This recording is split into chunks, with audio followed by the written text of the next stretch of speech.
Welcome to the Unstoppable Recording Machine Podcast. And now your host, Eyal Levi. This show is brought to you by URM Academy, the world's best education for rock and metal producers. Every month on Nail the Mix, we bring one of the world's best producers to mix a song from scratch from artists like Meshuggah, Periphery, A Day to Remember, and Bring Me the Horizon. And we give you the raw multi-tracks so you can mix along. You'll also get access to MixLab, our collection of bite-sized mixing tutorials, and Portfolio Builder, pro quality, multi-tracks cleared for use in your portfolio. You can find out more at nailthemix.com. All right, so Brody Uttley, thank you for being on the Unstoppable Recording Machine Podcast. Right. We normally don't talk to your type. We actually normally don't talk to musicians, but you're great. And you've been doing some recording, and I think your band's awesome, and cool. You got a lot to say. So thanks, man. Thank you for being here. Thanks for having me. And I'm just going to jump right in. Why? I'm just kidding. Yeah, why? I don't know, man. No, but why do you do this?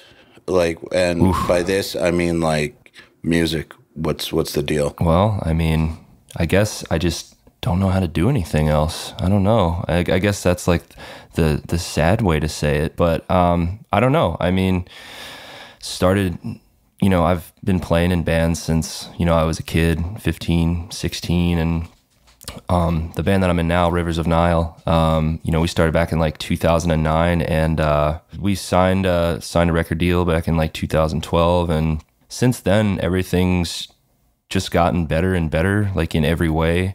I think that has a lot to do with why I'm still doing it, because like I see a lot of bands that sometimes maybe are on a downward trajectory, and members of that band might not be aware of it, and they just are kind of like holding on to the dream for maybe way too long. And I'm very aware of that, and I feel like with us, it's been an upward trajectory ever since we started, especially ever since Metal Blade came into the picture. And so I think that has a lot to do with why I'm still doing it, because it's been just getting better and better and better, especially after the release of our new record. I mean, the tours have just gotten better. Shows have been getting bigger.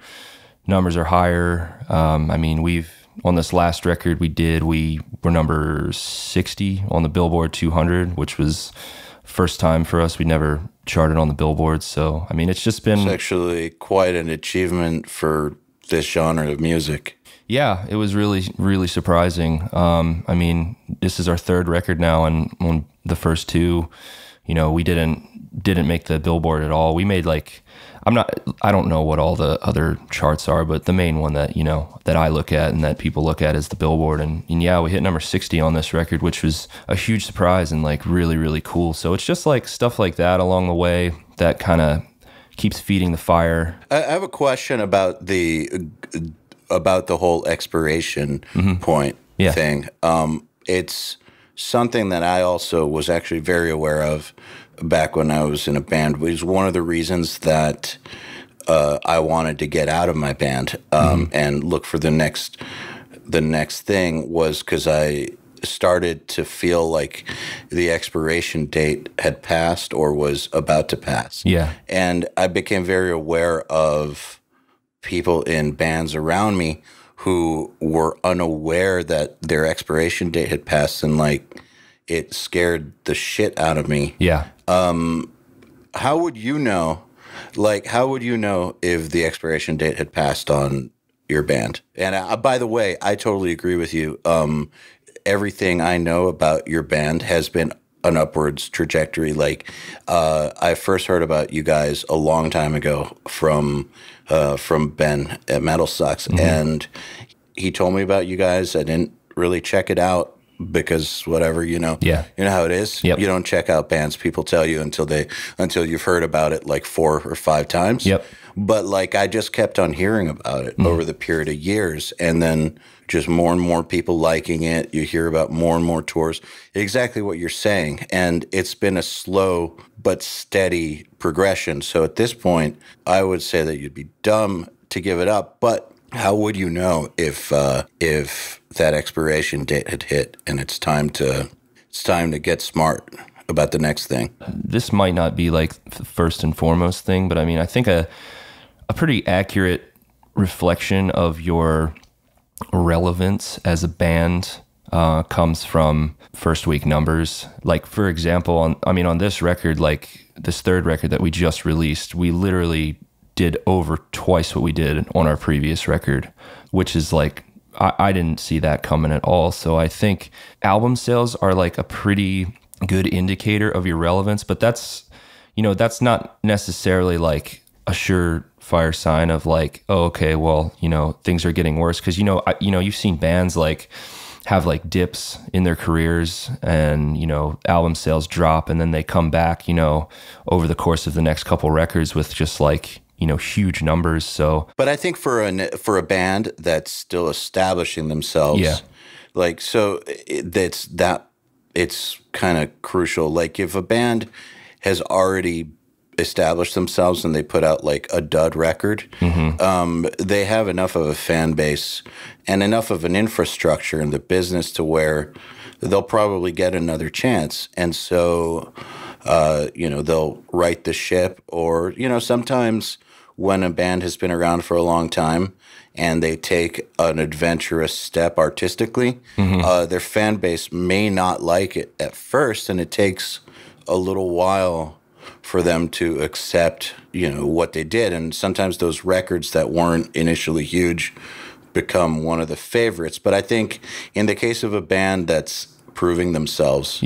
like if those numbers don't grow, like that's death. Yeah, no, I think you're right. Like, I think a perfect example of a band with like the huge career that then released a dud record and then kind of ended up coming back not in like a huge way, but definitely coming back is Opeth. I mean, they had, a huge long career, up until like 2008. Well, actually they released Watershed in 2008. So then the next record they released was that Heritage record, and people were just like so mad about that record, when it first came out. And like, I actually like that record a lot.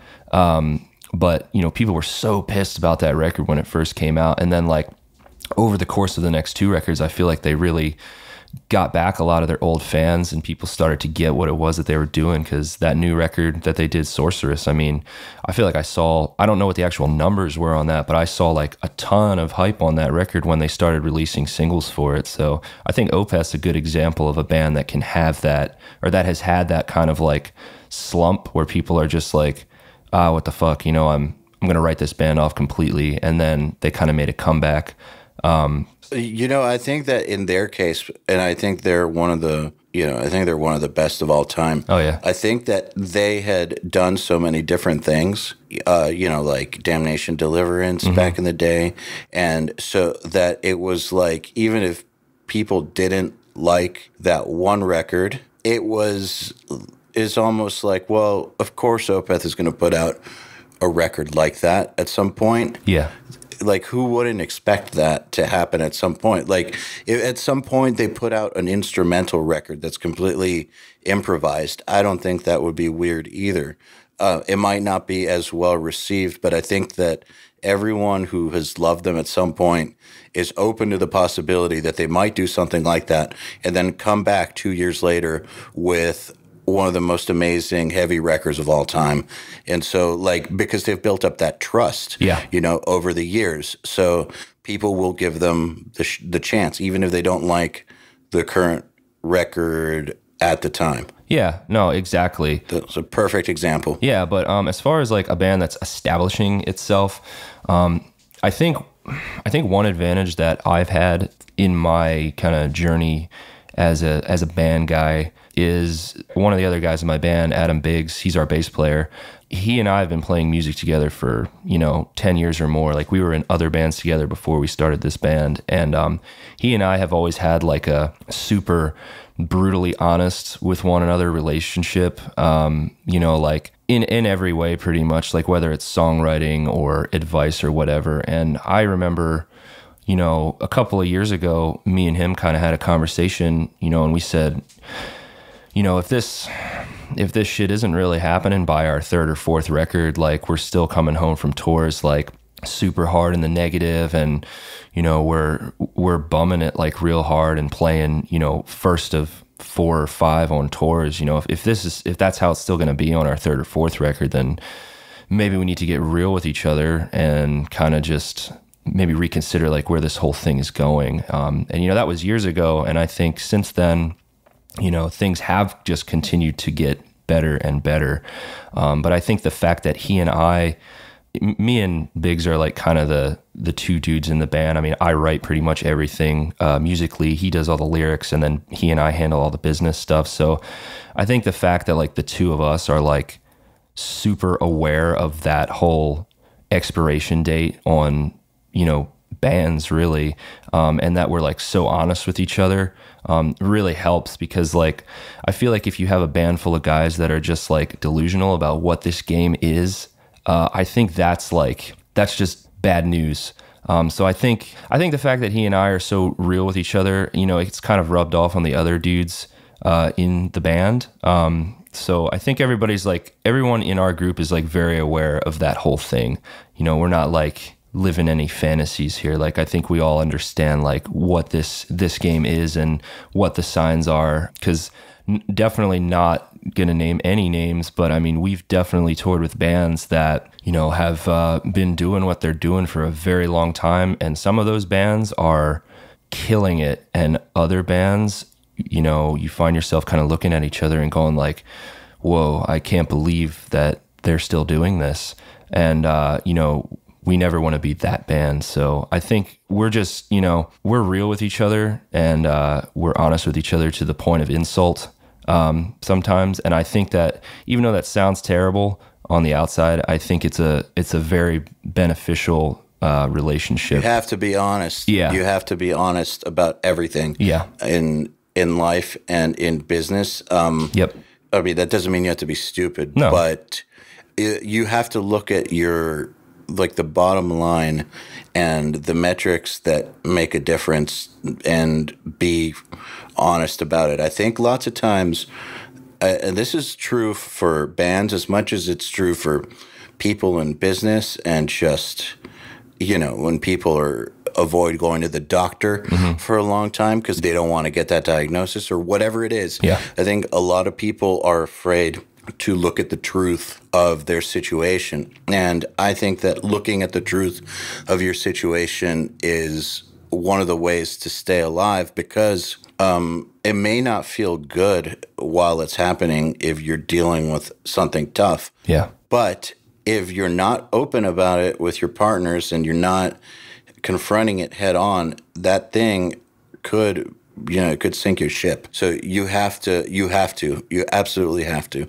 And it's the same with my partners in URM. Like, we are fucking brutal about what's going on with each other.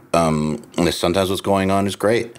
Sometimes what's going on is concerning, but we're always upfront about it. And because of that, there hasn't been a challenge yet that we haven't been able to overcome, because it's not like challenges don't happen.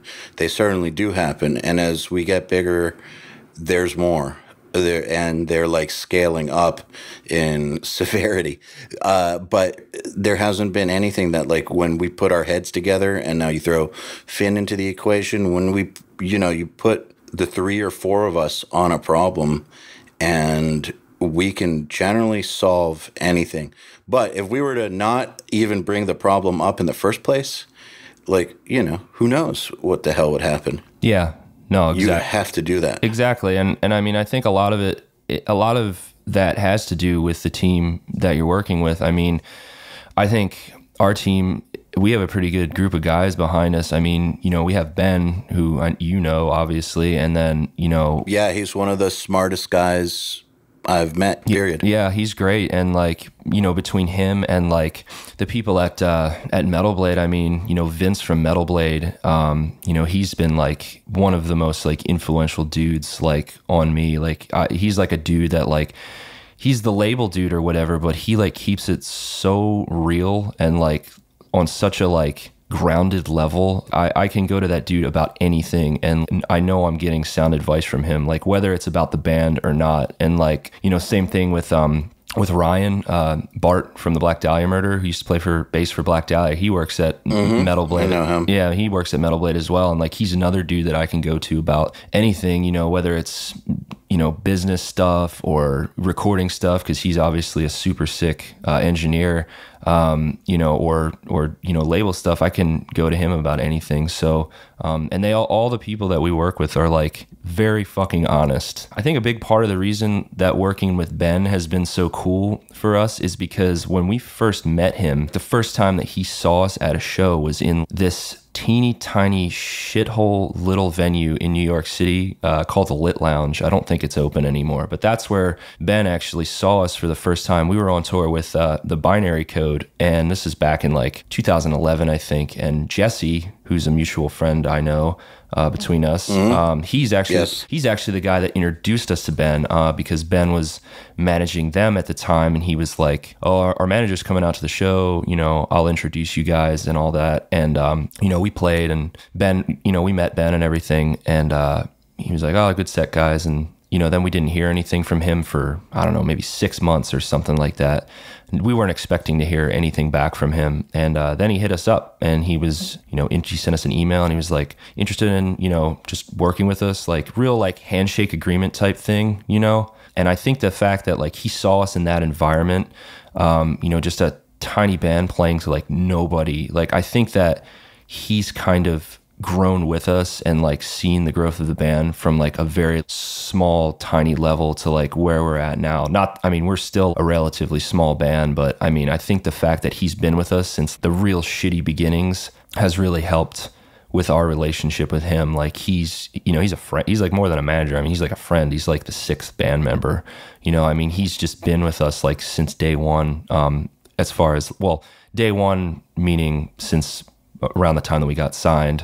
And like, I think having that long relationship and, you know, the trust that's kind of between us is super important. Cause I don't know, I feel like and I, you know, I could be wrong here, but I feel like, you know, sometimes like when bands already have like these established careers, these, you know, or not established careers, but when they have a back catalog, sometimes you get these managers coming in and like, they have their whole like this whole idea about how they want to restructure stuff, and like they have a different vision for what the band's already kind of established, and they kind of can like, things can get a little fishy and deceptive. But I think the fact that like we started working with Ben so early on really created this cool kind of relationship that we have with him, and it's definitely super valuable because he's, like you said, he's like one of the smartest dudes that I know in this whole game, and having him on our team has just been super sick. You know, speaking also of Bart at the label, I've known him for quite a long time, and he was always a person who was just straightforward.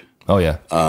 Like, doesn't matter what, he's just always been straight fucking forward, whether you like it or not. Mm-hmm. And I really, really appreciate that about a person. Yeah, definitely. And I've found in my life, I know, you know, it's not the case for, you know, everybody, because I know a lot of dudes that kind of like to, you know, refresh their relationships every couple of years with people, and that's healthy too. But I feel that like a lot of the best relationships and the best decisions that I've kind of made in my life have come from dealing with people that I have a history with, that I've, you know, known for some time. You know, for me personally, those have been the most helpful relationships, are like longer standing relationships with people. You got to start somewhere, but I feel that the people in my life that have been most influential in me and have helped me the most are people that I've kept around in my life, and I have that history and that trust with them. So, you know, because it's been a little while, and you guys have seen a bunch of bands, some smaller, some bigger, and I'm sure by now you've definitely seen plenty of careers change. What is it that you find the bands that are killing it have in common? Is there anything? At least from what I've seen, it's just, it seems like there's one or two dudes in the bands that are like really good at business and just like generally being like a normal person in social situations. And in addition to that, yes. Yeah. And in addition to that, having like a real good team of people behind them. Like I feel like, and I've heard it on like other episodes of this podcast and on many other like music related podcasts, just like, you know, not being punishy, and not being a weirdo. I feel like that, you know, being able to talk to people, being able to just act normal. I think that carries a lot of bands and individuals like way further than you would think. 'Cause nobody wants to work with strange people. I guess that's what I'll say. But yeah, I don't know really. Strange by music standards too. Well, yeah, of course. But I mean, I don't know if there's any like one thing that I've noticed. Well, I don't mean one thing, but I mean more like, what are some of the characteristics you've noticed that they have in common? And I think those are good ones. Like, there are people in the band who are very great at business. There are people in the band who are not complete fucking weirdos, yeah, and can actually hang out and not make people around them feel uncomfortable. They have a great team around them. Yeah, I mean, just think like a couple of bands that, I mean, I'm thinking of like, well, they're like some of the bigger bands that, you know, we've toured with actually are some of like the coolest dudes that we've toured with. I mean, like bands like, you know, Whitechapel and Thy Art Is Murder. I mean, we just finished a tour with Thy Art and like those dudes were so nice. You know, just like seeing, you know, bigger bands like that, you know, some bands get like egos and get all weird and kind of take what they're doing for granted. But all the dudes in like both of those bands, like they still have that drive. They're still like grinding hard and they're still acting like normal fucking people. You know, you can sit down and have like regular people conversations with them and it's not weird or anything. So I don't know. I feel like, yeah, like those guys or like Revocation, another band, some of the coolest dudes that I know. I know it probably sounds funny to say, but like, I feel like just having like good dudes in your band that aren't fucking weirdos, like will take your band way further than you'd think. Yeah, I don't think it sounds funny to say that at all. Yeah. But it's the same exact thing in the studio world. And you know, there's some leeway too. Like everybody expects that music people are going to be a little eccentric, of course, and so there's a little bit of, you know, there's a little bit of freedom there. To, you know, you can be an artist, you can be unique. It's just when it crosses over into that weirdo that makes other people feel uncomfortable territory. Yeah, that your band has got to be really making people a lot of money for people to put up with that, I think. Yeah, definitely. And I think you got to also look at the band. Like once you're a signed band, well, you know, even before that, I guess, but like, especially once you're a signed band, you like also have to like look at your band for like what it really is. Like outside of the obvious musical entity that it is, you also have to be real and know that like it's a business and you have to fucking treat it like that. You know, so if you're out there making shot decisions, you know, business wise, like whether it's like, you know, merch stuff or having like like burning bridges with people that, you know, you probably shouldn't be burning bridges with, like that's really going to hurt you a lot. So I feel like also recognizing the fact that like, especially this day and age, like you have to treat this like a business as well as, you know, a musical thing.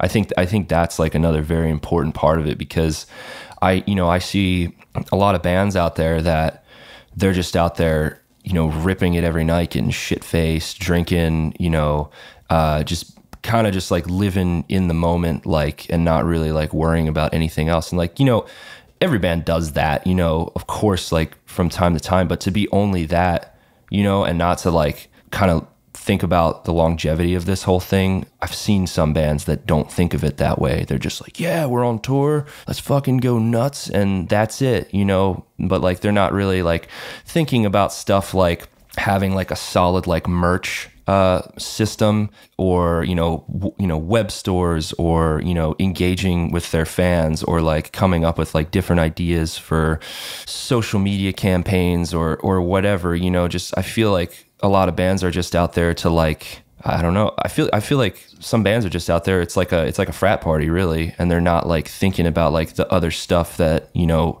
needs to go into making a band a long-term thing. So speaking of all those things, tell me if you've ever noticed this. Have you ever seen bands who do all those things, like they check off all the boxes, but for some reason shit just doesn't work? Yeah. You'll see regional or like baby bands go through this where there are the two people that are serious. Yeah. They have the merch, like they have all that stuff. Yeah. But something about it just doesn't connect. Yes. So I'm wondering if you've seen this in like, say, local bands, like when you guys tour and you have like local openers and stuff. What are some of the things that you've noticed that will set one of those bands apart and make you actually pay attention to them or keep in touch with them or recommend them to somebody? Well, this is going to kind of go against what I just said, but it's the other part of it that I didn't get to talk about. At the end of the day, if your product sucks, nobody's going to want it. You know what I mean? Yeah. So like, even though, you know, we're in the digital age and, you know, things have totally shifted from how they used to be. And, you know, you can spend, you know, $1,000 on a Facebook campaign to get likes or whatever. Like at the end of the day, it still comes back to, is your output, is your music good? Because if it's not, people aren't going to want it no matter what. Like, man, it's the absolute same with marketing anything. Yeah. So we're all students of marketing, especially digital marketing now, because, you know, we're an online company. Right. And we collectively do a lot of studying and have done a lot of studying. And so we're part of some communities where some people try the same tactics or strategies that we've used. Not all, but some, and get zero results whatsoever. Yeah. And like they do all the right things, except for the one most important thing, which is they have, for instance, a product or a service or something that just sucks. Yeah.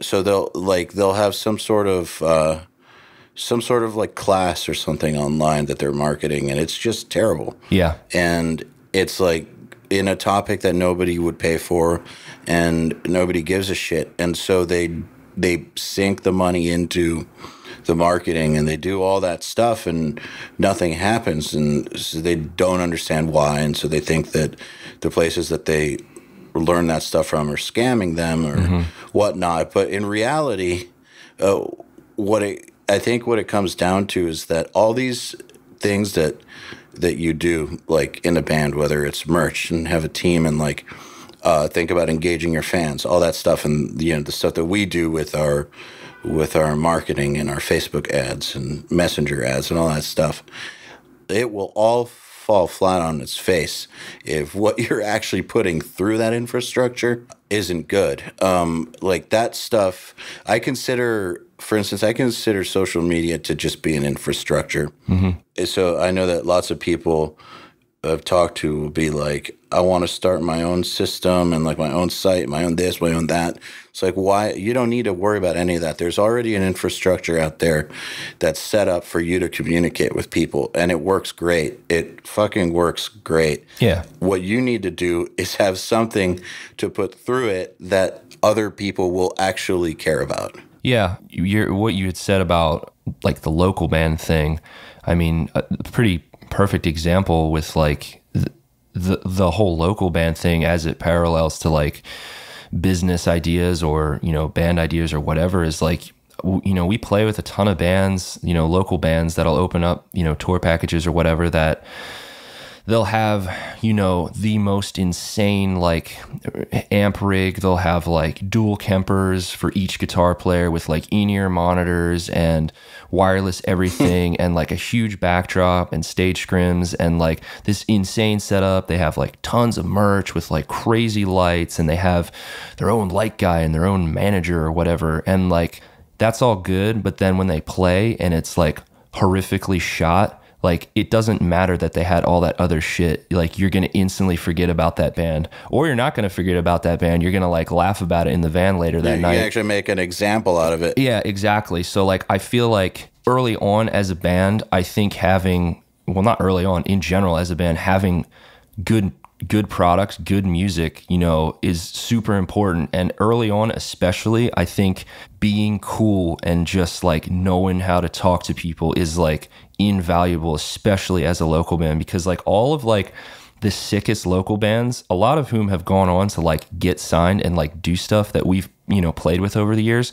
The bands that like stick in my mind are the ones that have the sick music, not necessarily the sickest gear or backdrop, but the ones that they play great, you know, what they're doing on stage is sick, their music is good. And then at the end of the night, when they talk to you, or you talk to them, or however it works, like that they're just cool dudes. They're not punishy. They're not weird. Like those are the bands that stick with you, you know, the ones that have good music and they're, you know, good people. They're not weirdos, you know, like I think as a young band, that's very important. Just personal, like social skills, you know, to a certain extent, and then having a good product as a local band is like so important. And then once you're, you know, a signed band, you need to like kind of combine that all into one, in addition to your, you know, your business stuff, like your merch and, you know, your stage setup, whether it's lights or backdrop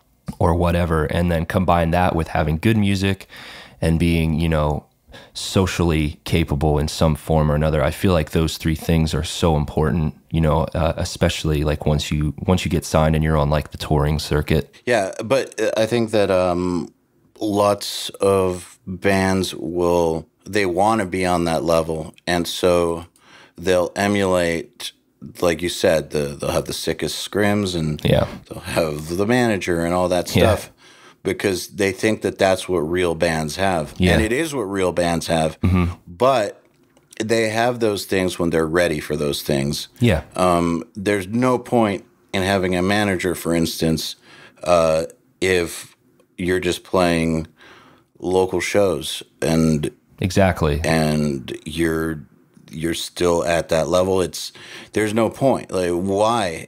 I've never understood it. Why do those kinds of bands have managers? It just I don't know. Like it baffles me. Yeah, it's the same. Like for example, I mean, just within like the last 6 months, we've started touring with like a traveling sound guy, because like that's when financially it made sense for us to make that move. Like we can do that now. Like we didn't have some guy on board since day one that like we couldn't afford to like bring out with us, you know, traveling around with us as a sound guy just like for looks, you know, like when stuff makes sense, like it'll happen then. And that's when you like bring that stuff on board. Like, yeah, I don't understand the local band like having a manager thing. You know, I think it's just silly at that level. They misprioritize, man. Yeah, exactly. Like that's exactly it. It's like they don't know, they need to like get the priorities straight. And I mean, and yeah, back to just the original point is that you got to have, at the end of the day, you still have to have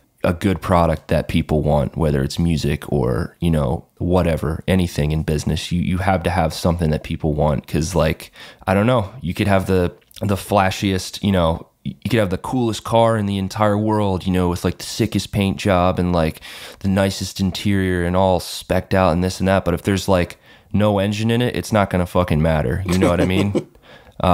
So I don't know. I feel like just having a good product is like invaluable. Still, it always has been, and it still is. That's the thing that'll never change. Yeah, exactly. And the definition of good is subjective, but of course.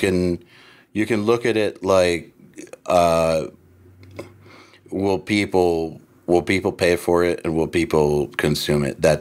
To me, that's the definition of good in this particular situation. Will people care? Exactly. And if so, then it's good. And if so, then you can hope to evolve. Yeah, exactly. Hey, everybody. If you're enjoying this podcast, then you should know that it's brought to you by URM Academy.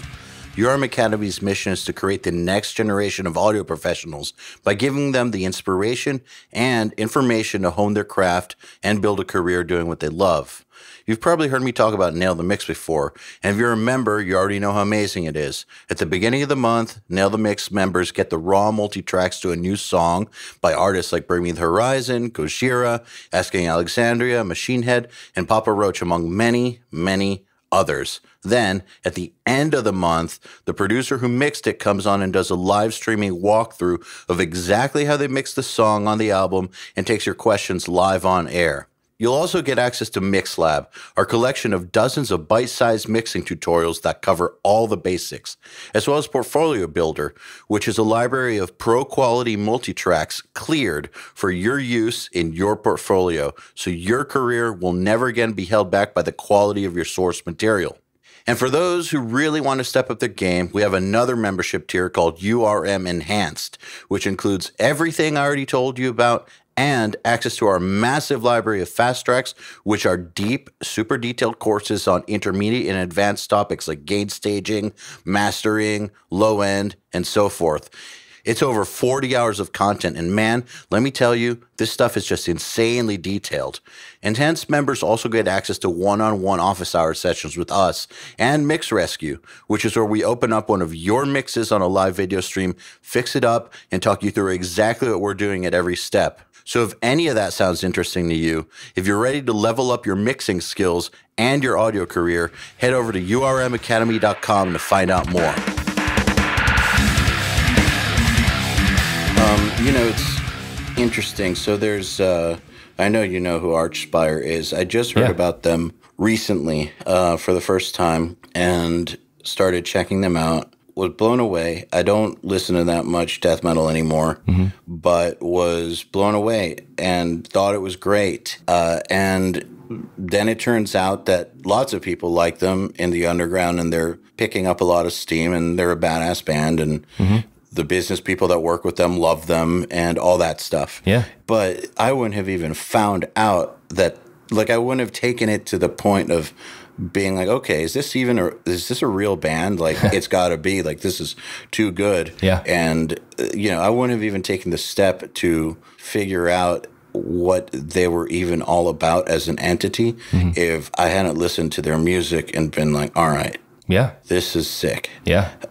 It has to start there. Absolutely. Always. Yeah. And you're right. It always has, and I think it always will. The one thing that I also tell people in bands, especially the punishy types, I actually try to not respond to the punishy types much anymore. Yeah. Because they tend to not understand what you're saying. Yeah. Like, if you're like, dude, stop spamming me, they'll be like, yeah, but your company does it. It's like, well, dude, yes, because you signed up for it. Yeah. You signed up to a list. Of course, you're hearing from us. It's totally different. Yeah. You're sending me your music 15 times a day, 7 days a week, and I never even asked for it, and I know that you're doing it to a bunch of other people, and you try to talk to them about that, and they think that you're like shooting them down or something like that. It's like, no, dude, I'm trying to help you. I'm trying to help you not get shut down by everybody around you, and you're taking this as an attack. Yeah. So, like, I've gotten that response a lot, and so I kind of stopped talking to the punishy types, because it is actually quite punishing. Yeah. But the thing that I used to say, and that I will say on the podcast, is think about how you discover music. Like, what does it take for you to actually become the fan of a band? And so I thought about, what does it take for me to become the fan of a band? And it usually follows the same pattern. Usually someone will tell me about a band and I won't listen. Yep. And then I'll hear about it again, maybe a year later, and I won't listen. And then I'll hear about it 6 months later because a few people that I know are talking about it, and then I've seen some posts about it. And then maybe I'll remember that the band exists. Yeah. And 6 months later, someone I know real well will finally bring it up. I'll have heard about it enough to where I'm like, okay, I'm going to check this out. And then that whole process starts. Yeah. And if it catches me, then I will personally go looking for their material. Like if I like what I hear, I'll notice that I listen to an entire YouTube playlist, and I'll listen to it again, and then I'll get curious about it. I'll go looking and notice that they have albums out or they're on tour or whatever. It always goes through that. I don't need to get spammed with anything. I don't need to get hit up 15 times a day. The band just needs to be out there and need to be converting people little by little to where I hear about it enough from different people over time that I'm willing to check it out of my own volition. And then if I like it, I will do the work to figure out what I can pay for and what they're all about. And I feel like most fans of at least metal pretty much follow that pattern to some degree or another. Absolutely. I mean, I have a similar process. I mean, usually what happens is I'll see, Metal Sucks or Metal Injection or some website post about a band, or I'll see like some ads or something from a band that's going to be releasing a record. So that's like step one. And then step two is like, if I notice that a lot of people in my Facebook feed or Instagram are sharing something from this band, that's step two. And then step three usually takes someone close to me that I respect saying like, yo, you got to check this shit out. And then that's usually when I'll go and, make the jump. So yeah, I agree. It's like a whole process. Like no one, no like random person being like, yo, check this out has ever gotten me to check something out. And like the funny thing about, people that spam you, especially in this industry, is that like people think that like people don't talk and people aren't aware of like who the, chronic punishers are, but like people do talk and people are very aware. And like, that's something that, I feel like maybe if some of these people knew that like, people in the industry do talk to one another and, there is like kind of a string of information that happens, like maybe they wouldn't do it so much, or maybe they would because they don't care, but I don't know. They should care. Yeah. They really should care. I think that anyone who wants to get their music out there should put themselves in the place of who might potentially be consuming their music and put it out there in a way that will fit how those people generally consume music. Yeah. So, do what the bands that they love do. Let yourself be discovered in those ways. Yeah. Don't go around it because there are no shortcuts. Nope. And of course, you'll see in the comments to this or something about that one band that punished their way to the top or something. Yeah, of course. But that's the exception.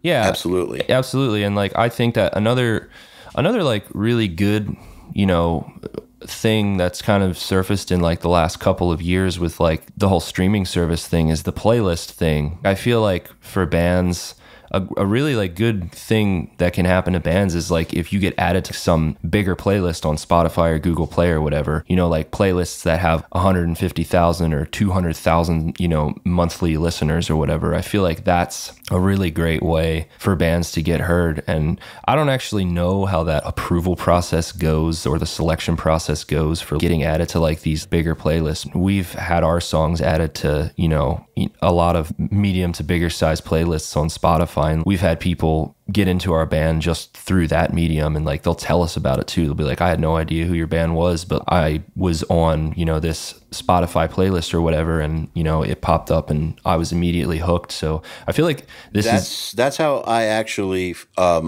heard your band. Oh, okay. Because it wasn't when Ben sent it to me. Yeah. Just being honest, like like I said, the first time people send me shit, I generally don't check it out. But I was on a YouTube playlist checking out something else that I really liked. Yeah. And coming up next was Rivers of Nihil. Yeah. So I just let it play. Yeah. I was like, okay, I've heard about them enough. I know Brody online. Like, may as well check it out. Yeah, that's a big. I liked it. Good. I'm glad. That's a big thing, man. The playlist generation, really. I mean, I personally, like my parents were a little older, And my dad was like a big prog rock guy, you know, like big 60s and 70s music guy. So like I grew up around a dad who like very much pushed like the idea of like concept records on me and like listening to stuff straight through from beginning to end. So in certain respects, I am still like that. But I do see there is a magic to that. Yeah, of course. You know, like if I hear The Wall from Pink Floyd in like sections, it doesn't hit you as hard as like if you were to listen to that whole thing straight through. But I do see the value in the whole playlist thing because like, I don't know, it's definitely like an important thing nowadays with like people's short attention spans, you know, especially like I feel like the whole playlist thing is a very useful tool that more bands should probably become aware of and try to like get involved with in whatever way they can. I was talking to somebody about this yesterday, and I know that this sounds cliche, but people should really take heed. The way that people consume music is vastly different than it ever was. Mm-hmm. And I think that's something that's not talked about that much, but it's been my opinion for ages now. So one of the things that inspired me to start URM was I think that the consciousness has shifted to where people are more interested in making music and learning how to make music than they've ever been. Yeah. And so it's not that they're not interested in other people's music. It's just that they don't have the same kind of brain RAM for other people's music as they once did. Yeah. And so therefore the way that they consume it, the amount of time that they'll spend on it is not what it used to be. Like it's just, I mean, I totally come from listening to albums from start to finish. I've made albums that are supposed to be listened to from start to finish, and I totally fucking get it. Mm-hmm. But even me, the way I consume music is 100% different than it ever used to be. And part of it is convenience, of course. Mm-hmm. You evolve with technology, but I really, really think that the barrier to entry for starting your own music now or studio or whatever is so different than it's ever been in the past that just, you know, people are more interested in that. And again, it doesn't mean that they're not interested in other people's music. It doesn't mean that they're going to stop being interested in other people's music. But whereas once upon a time, making your own music was only for a chosen few. Yeah. And it was really tough to start a band and really tough to go to the studio. It's not tough to do that anymore. It's tough to be good, of course, but it's not tough to just get started. So just the fact that people can get started will divert, you know, if you only have 100% of your attention to devote to something. Yeah. And something new came in that's, you know, that you have passion for and takes time and skill, like learning how to make music, you're going to, just by math, have less attention to devote to other people's music. So that's why it's that much more important for people who make the music for other people to consume to take into consideration and really respect how people are taking it in. Punishers, listen. Yeah. No, I totally agree. And I think that it's kind of funny because like along with the whole playlist generation and like the short attention span thing, you also have like this recent resurgence of vinyl. Like I think I read somewhere that like physical sales, this is like this past year is like one of the best years for physical sales of music, or maybe they even like matched digital sales this past year. I can't remember what the statistic was, but it was, you know, it was a good thing for like physical music. And I thought that was pretty interesting because you have this like one mentality where it's like super low attention span and like you want that like instant fix, like playlist generation kind of thing. But then you also have this comeback of like vinyl, and people are buying more vinyl, you know, now than they have in like the last, I don't know, 15 years, 20 years or whatever. And I think it's a different process though. It's, I could be wrong, but I don't think that vinyl is conducive to discovery. Mm-mm. It's conducive. It sounds great. Yeah. So it's like, if you really love a band, who has a style that like sounds great on vinyl. Yeah. And you like physical objects, That's important too, because I hate physical objects. But if those things line up, like you're a fan of bands that sound good on vinyl, you like physical objects, like to collect things, it all lines up. Yeah. And it makes perfect sense because the vinyl is better than CDs. Like it's way cooler in so many ways. So it makes perfect sense. But I don't think that that's necessarily the best discovery medium. It's definitely a great like long-term fan medium. It's like makes sense. It's like a reinforcement thing. Like I feel like someone could like discover a band through a playlist, and then if they like that band enough, they'll go out and buy, a record, and then having that record from that band and having that tactile experience of taking the vinyl out of the sleeve and putting it down on the table and putting the needle down on the record, it kind of like reinforces this relationship that you have with your fans, and it makes it like very much like a physical, like you have that like physical relationship there than with like people like having your music in their hands and having this whole kind of like ritualistic thing to listen to your music. So I feel like hooking fans with like playlists or something quick like that, and then, fans going out and getting your music on vinyl, it kind of makes for like really, really strong, like long-term fans, you know what I mean? Like, cause having that like ritual of putting the vinyl on, it like really like has this, it establishes this like special connection between a band and its fans. It's not just bands, man. I think that what's happening is it becomes real in somebody's life. So basically, I think that even though digital has evolved to be what it is, and it's amazing, our brain has not necessarily evolved to 100% understand digital objects as being real. Right. We consume them and we love them, but I think that our programming, our programming inside our heads is still wired for physical things. And so we do our own version of that too, even though we're an online school. Like when people, we have those meetups all over the world. Yeah. Whenever we can, we send mugs, mouse pads, USB drives. Yeah. Just so people have something real from us. That's why we do our summit, so that there's a physical, real life experience that takes all this digital shit and makes it reality. Yeah, that's smart. That's really smart. Well, I just realized that not everyone's like me. I'm perfectly fine with all my books being on a device and not owning a single album or movie or whatever in physical form. I got rid of all my shit. Like, I seriously have like 3 physical books where I live. And I used to have lots.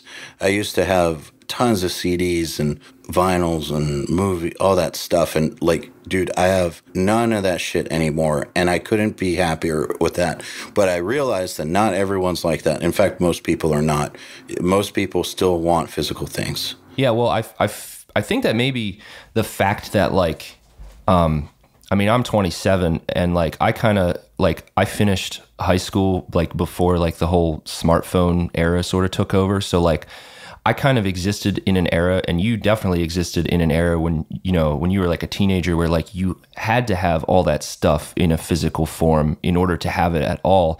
And I think maybe the reason that you're totally cool with not having it anymore is because you realize like how much fucking space that shit takes up, and like the fact that there's this like amazing invention that allows you to not have to have that shit take up all that space is like really sick, and you're like totally for that. But then you have these kids, I love it.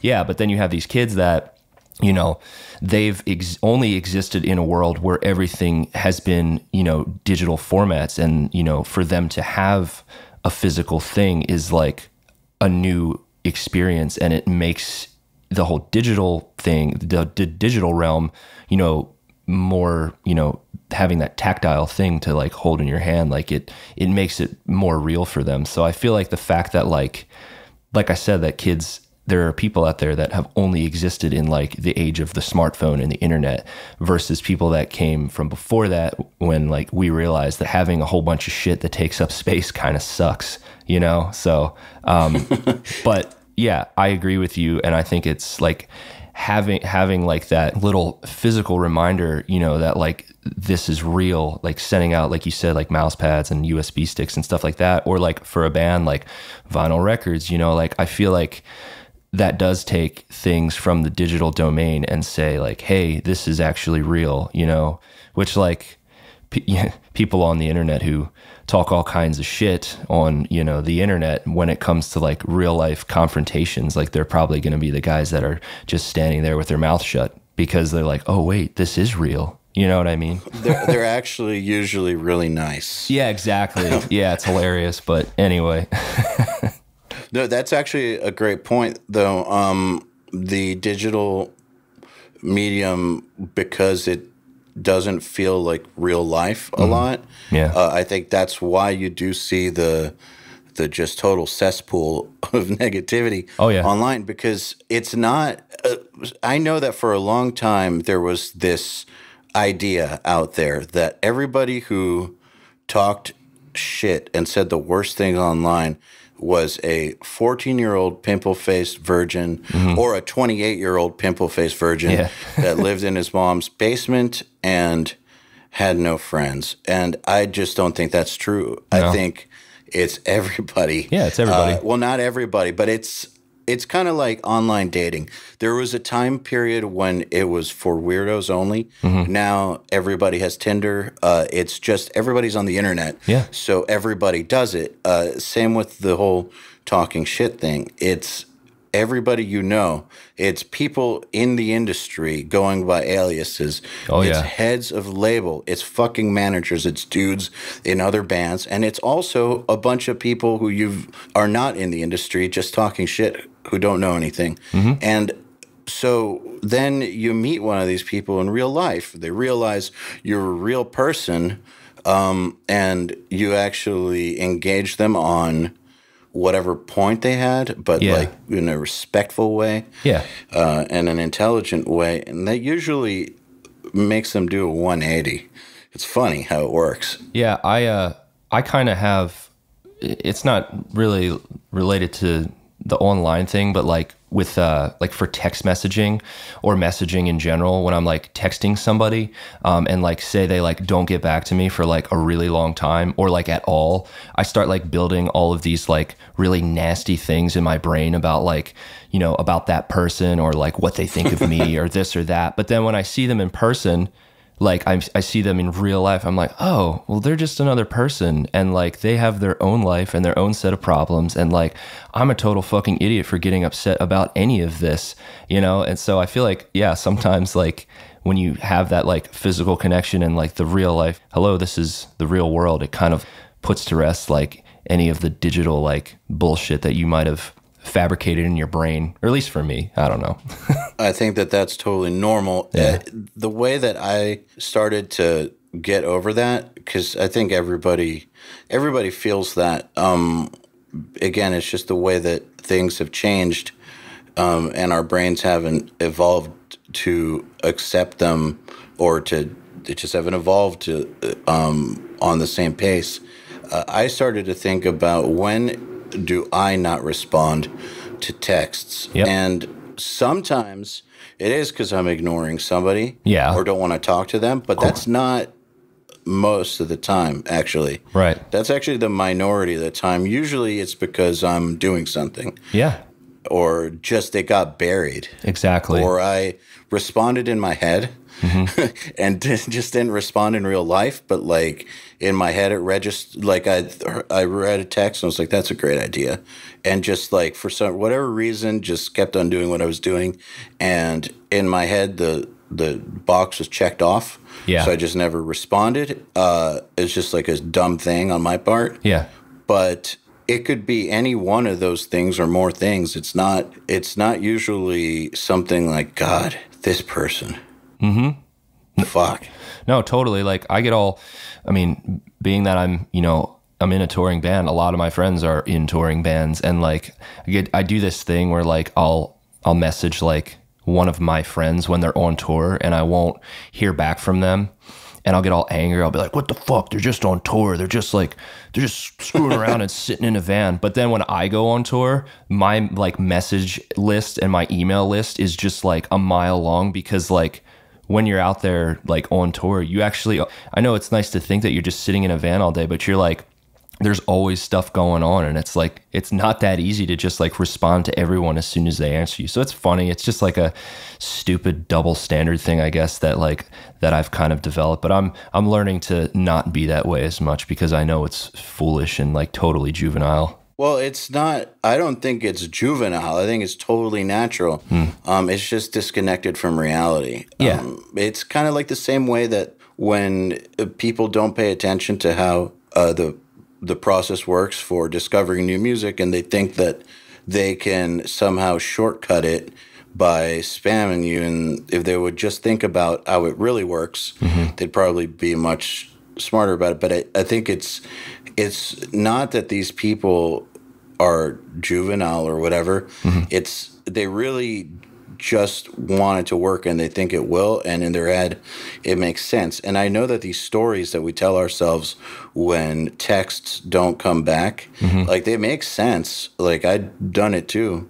You invent a whole fucking narrative, and you can, whatever evidence you want to attribute to it, to make it seem true, you will find that evidence. And it'll seem totally real, and it's just usually not.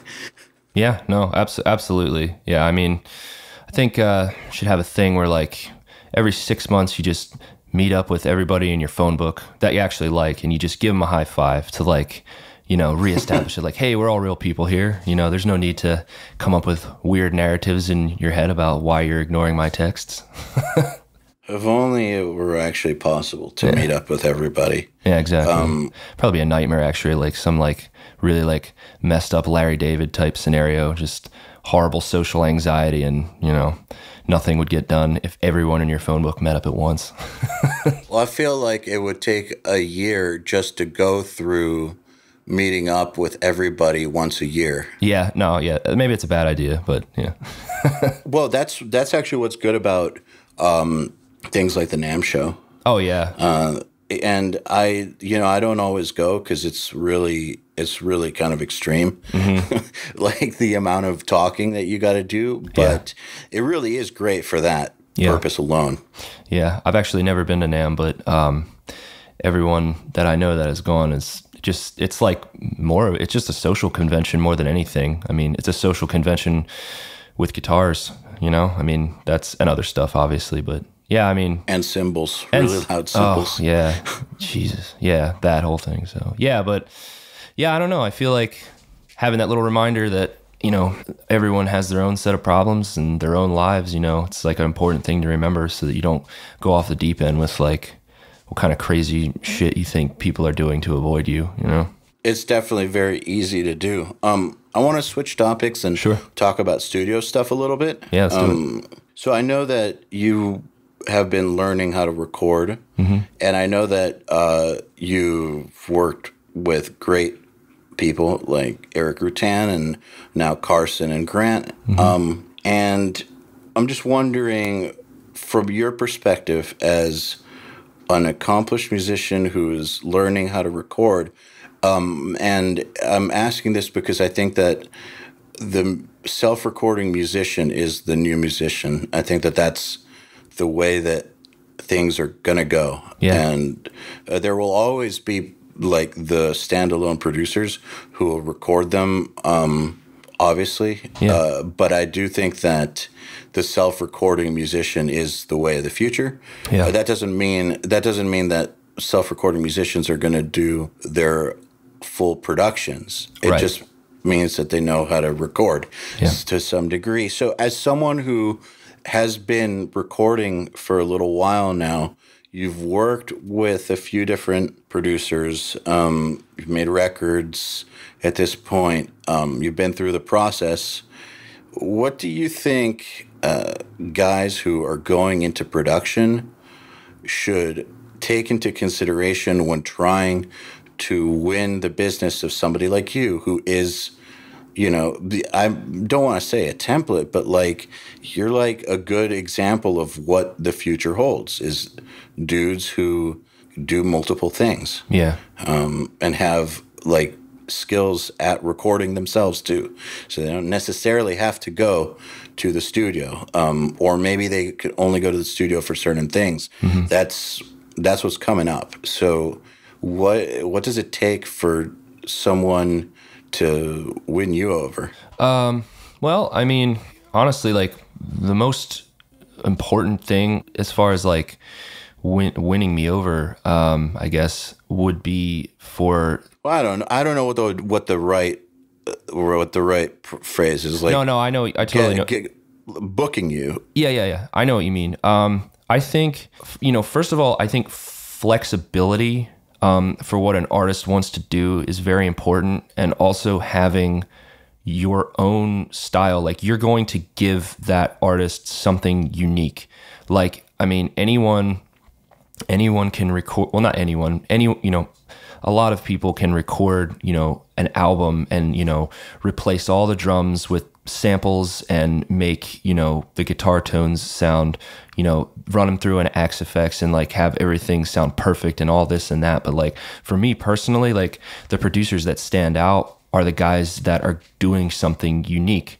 I mean, like Eric Rutan, for example, he's recorded bands that, are just legendary. I mean, he did that new Morbid Angel record. He's done Cannibal Corpse. He's done Goat Whore, Hate Eternal, obviously. I think like he has like a very old school style, and yeah, he's definitely has his own thing, which actually has evolved a lot over the years. Oh, yeah. But it's still like his thing. Yeah, like you don't go to Eric Rutan if you want a Joey Sturgis mix. No, exactly. And that's what I'm saying. Like, it's like being able to offer something to a band that's unique. Like, he took our sound and like put his own spin on it, and it came out sounding like totally different than, like if we would have gone to, like you said, like a Joey Sturgis or something like that, or even, Carson and Grant.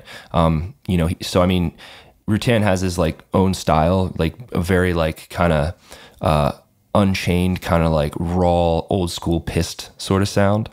Same with like, like Kurt Ballou, like he's another dude who's like production style, like I just fucking love, It's great. Yeah, dude, like Animosity, they recorded that record Animal with him, like, I don't know, 10 years ago now or whatever. And they're like a techie death metal band. And like hearing a band like that, who normally would be like, a lot of tech bands like have this like really sterile, like Tupperware container drum sound that's just horrible. But hearing a band like that in like, done by a dude like Kurt Ballou, was so sick. Like that's still one of my favorite sounding records, and one of my favorite records in general of all time.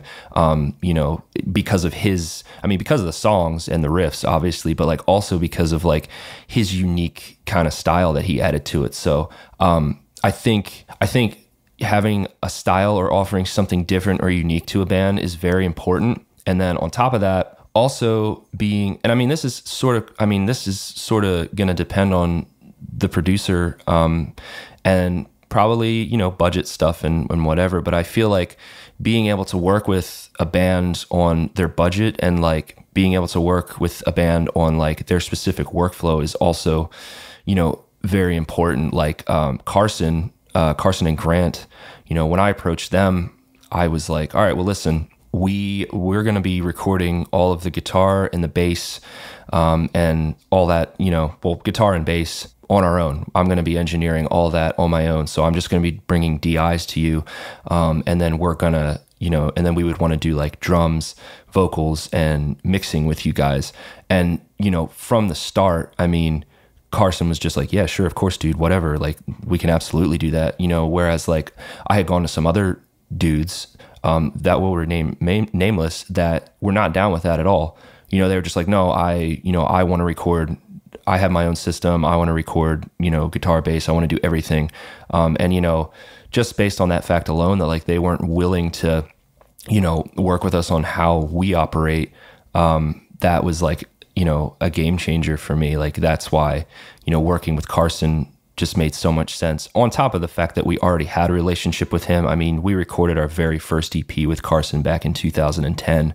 So like we've known him for like more than 10 years now. So, but like, I think being able to, within reason, of course, being able to work with a band's like workflow, especially if there's a dude in the band that records on his own or like has some like knowledge on like just recording in general. I feel like it's like important to like work with those dudes in the bands and like make sure that the band is happy with what's going on and that what you're doing is working for them. So I feel like really offering a unique style or offering something different to a band is very important, because there's so many guys out there nowadays, you know.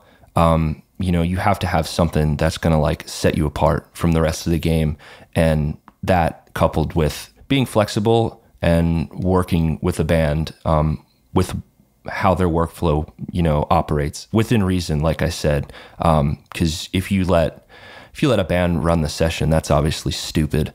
And you shouldn't do that. But I think being able to cater to certain requests and needs with how a band is already operating is definitely an important thing. Absolutely. And I didn't realize that you recorded your own guitars, but there you go. That's exactly what I was talking about. Yeah. Case in point. I've seen more and more of that. It is the way things are going. So basically when people were like, no, my way or the highway, you're just like, all right, the highway.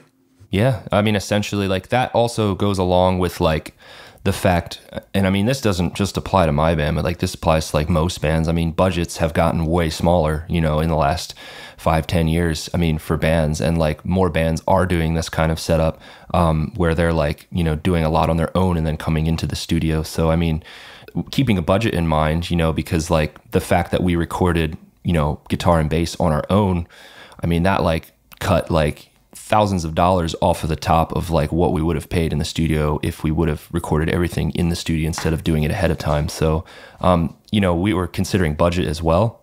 But yeah, I mean, I think that, I think a lot of bands are starting to do this kind of method because budgets are getting smaller, and I don't know, it also offers more creative control to the artist, I guess, which in some cases can be bad, because I do see the advantage of working with like a sick like producer, but you got to have the budget for that kind of thing. You know what I mean? So I don't know. Yeah, I mean, when we contacted other producers and they weren't willing to work with us, we pretty much were just like, okay, thanks for your time. You know, it wasn't really anything that we tried to like negotiate with them on, because like, I mean, why would we want to like have to negotiate with somebody, you know, if, you know, they don't want to do that from the get-go. You know, why would we want to like talk them down from that ledge? You know, like we want to work with somebody who wants to work with us, you know, for their own reasons and with how we're already operating. We don't want to like have to bend someone's arm or anything like that. Yeah, and nor should you. Yeah. It doesn't, I've noticed that it doesn't really lead to good results. No, absolutely not. No. When that happens. Yeah. So yeah. Well, Brody, thank you so much for coming on the podcast. It's been awesome talking to you. Yeah, thanks for having me. And you know, just good luck, bro. Hey, thanks, bro. Yeah, bro. Well, no, for real though. Thank you for coming on and spending some time and talking through this stuff. Yeah, thanks for having me, man. Appreciate it. Absolutely. To get in touch with the URM Podcast, visit urm.com/podcast and subscribe today.